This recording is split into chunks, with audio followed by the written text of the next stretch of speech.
Yo, what's up guys? This is my top 5 albums.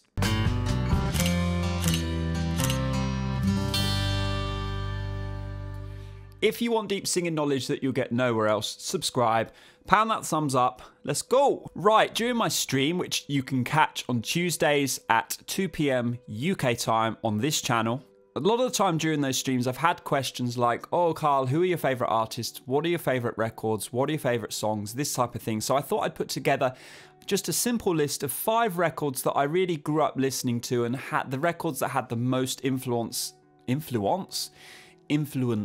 me as a songwriter and as a singer. Now, it's not just great singing here. We've got a combination. We've got great songs, we've got great singers, we've got great musicians.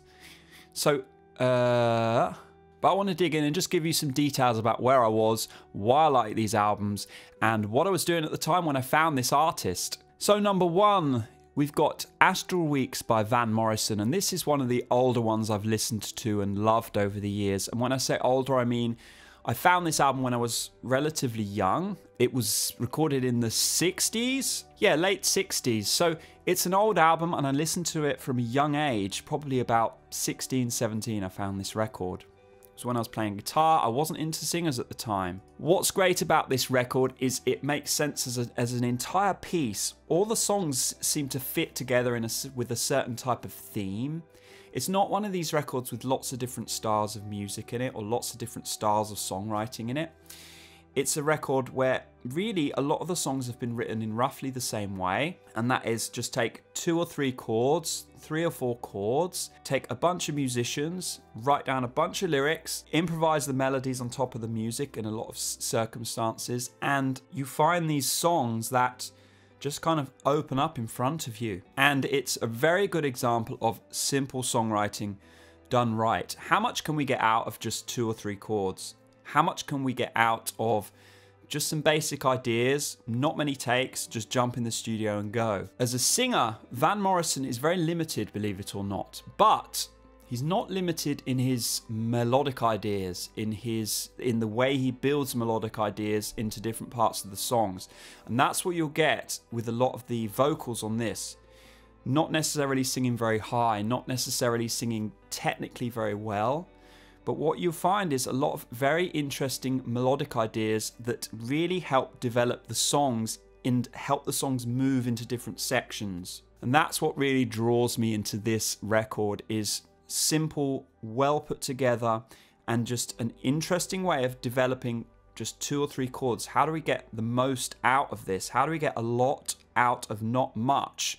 This album does it exceptionally well. Next, we have Eva Cassidy, Songbird. Now, this is quite a different record to the previous one, Astral Weeks. This is more of a showcase type record, I would say. They're all covers, so she wasn't a songwriter, she was more of a song arranger, shall we say. She reworked old classics. But what it is an absolute stellar showcase of a singer in her prime, absolutely ovaries to the wall, as I like to say, just nailing it. An interesting mix of songs. We've got ballads, we've got jazzy numbers, we've got more reinterpretations of pop songs. She was somebody who you couldn't really pigeonhole stylistically, but you could pigeonhole technically. This girl was an absolute monster. She could do absolutely anything. You pick it, she could sing it. What also draws people to Eva as a singer was her kind of shy nature. If you look, there's very few interviews of this girl, but if you listen to her talk and you get a sense of who she is, she's quite a shy type of personality, and most people like that don't become singers like this. I guess you'd say artistic or autistic.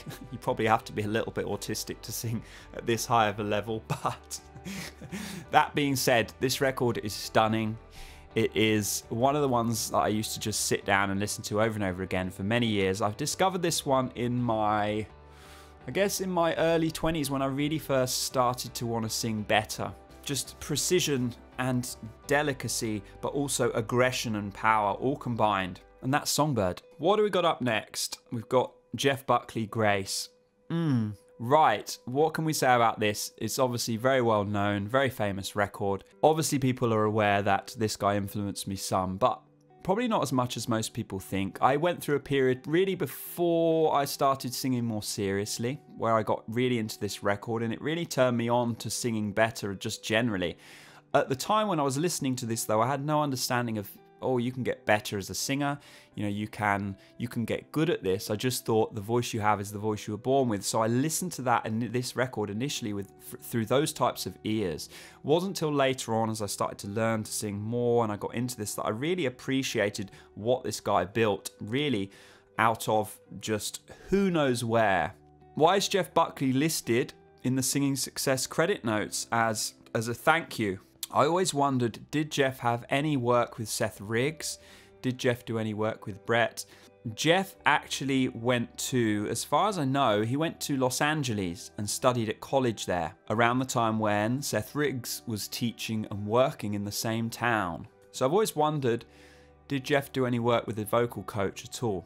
I've got no information or nothing about this in terms of, I've never found anything, even though I've searched, that alluded to this, but I've always been interested in it. As a record though, this record kind of goes everywhere. It's a little bit like Songbird in a sense, but the difference is there's a little bit more songwriting input from Jeff himself.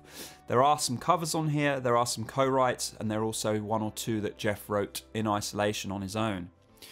But as a singer, it's very adventurous, and that's how we know Jeff really is. Pick a sound, he will imitate or make it. He kind of combined those vulnerable heady sounds with some full out sounds, with some distortion, with just a crazy adventurous brain and a lot of basic musical knowledge. This guy isn't necessarily known for his guitar chops or his, insane quote unquote musical ability in a sense.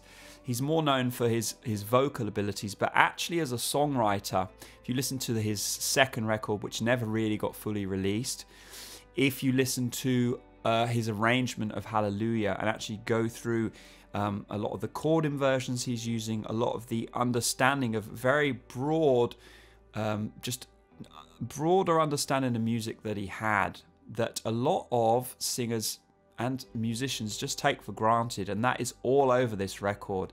That is really where Jeff Buckley shone, I guess you'd say. Is he had a deeper understanding of simple music than most people do. Most people think, let's just put a few chords together, there we go, hallelujah, done. Not this guy. He was able to really arrange a piece into something more with just the simple 7 chords you have in the major scale, and work with those, work into those, work out of those a little bit, and really create something great out of not much. And that is a theme with a lot of these records, is a lot of my favourite musicians created a lot with not much. Blood on the Tracks, Bob Dylan. Now this guy is an underrated singer, I'm going to say that first and foremost. People associate him with this kind of nasality, that he had a lot of that quality in his voice. But what they don't really rate him for is very uninhibited as a singer, not self-conscious at all, and that really comes across in his technique and his approach. He's just being himself, and he's made it work. Not necessarily crazy amounts of range, not necessarily, crazy amounts of different types of sounds that he was drawing from. But what he did very, very well. Blood on the Tracks, let's take another example of this. The songs in this, the form, the way the songs are put together, generally is very simple. We've just got a lot of repeated themes over and over again, with interesting words layered up on top and interesting instrumentation. In fact, I think almost all of the records on this album are built in that way. All of the songs on this album are built in roughly that way. I think maybe 1 or 2 are written a bit more conventionally. Most of them are written just A. Is that what you call it? There's no bridge, there's no chorus. It's just verse, verse, verse, verse, verse, verse, verse. And you would think that this wouldn't work, but that's the beauty of Bob Dylan, is he's able to make something interesting out of something that most singer-songwriters would just write off as meh. I need something more in this song. I need it to go somewhere. I need it to develop. Listen to this record and understand, okay, I can actually just create one basic chord sequence, I can loop it round 6 or 7 times, and if I put it together with the right words and in the right way, I could actually create a great song out of this. Simple Twist of Fate is a great example. The other one, which is my other favourite, is If You See Her. Is it If You See Her, Say Hello? Yes, it's If You See Her, Say Hello. Both of those, and Simple Twist of Fate. Simple Twist of Fate and If You See Her, Say Hello, 2 of my favourite tracks on the album. All they literally are is one chord sequence looped round with great words telling a great story, with a great vocal on top, great instrumentation, great musicians, all that good stuff, and it works amazingly well. I go back to this record to remind myself it doesn't need to be complicated, it doesn't need to be impressive, it just needs to be good.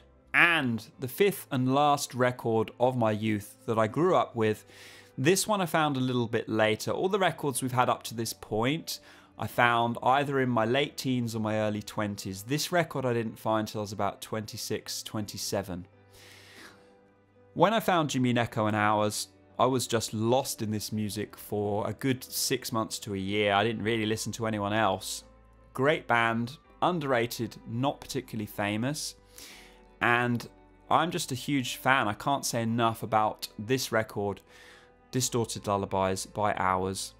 Where does it fit though? You know, where does it sit? It's hard to pigeonhole this record. Is it rock? Is it indie? Is it pop? Is it alternative? It's somewhere in between all those things. And this is another artist who it's hard to pigeonhole. He does a lot of different things with his voice. Very expressive. Some people compare him to Jeff Buckley. I don't particularly, in a sense. Any male singer who uses his voice to the fullest, you know, makes different types of sounds, distortion, heady sounds, full out sounds, everything in between, all that good stuff, they're going to get compared to Jeff or compared to X singer because, you know, that's just how it is. If you use your voice to its fullest, if you express yourself completely openly, there's not many singers that do that. So you kind of pigeonhole yourself by not pigeonholing yourself in a sense, and it's a little bit unfortunate. This guy's got a very different type of voice to Jeff in just his genetics. Yeah, he's much more of a lower tenor or a baritone. He's got a much lower set voice. Many situations where he's sung lower and higher than Jeff. And also the songwriting, you know, the way the songs are put together is more conventional, so shall we say. Jeff had probably more of a deeper understanding of harmony and melody, just as a musician in general. But I would say as a singer overall, Jimmy had a little bit more together in a sense, a little bit more understanding and a little bit more just guts, shall we say. And the track that everybody knows on this album is Fallen Souls. That is the one where really you just see, bang, this is everything this band's going to be able to do, everything I can do, hit it hard, in your face type track. But there are many others on here I love. One of my favourites is Bleed. Another great song on this album is Here Is the Light. And that's it really, guys. I just wanted to give you, look, 5 records. These are the 5 records that have influenced me the most as an artist, as a musician, and as in terms of where I want to go with my music and what type of final product I see myself creating. These are the 5 records that I always go back to when I think, okay, this is what I want to create, some kind of mixture of all of this mess that I found. So if anyone ever asks me again, you know, who are your favourite artists, what are your favourite records, I'll refer them to this video and they can discover all this great music for themselves. What about you though, guys? Have you listened to all these albums? Let me know in the comments below. Do you like these albums? Do you hate them? And all that good stuff. If you want deep singing knowledge you'll get nowhere else, subscribe, pound that thumbs up, and I'll see you in another video. Take care. Bye.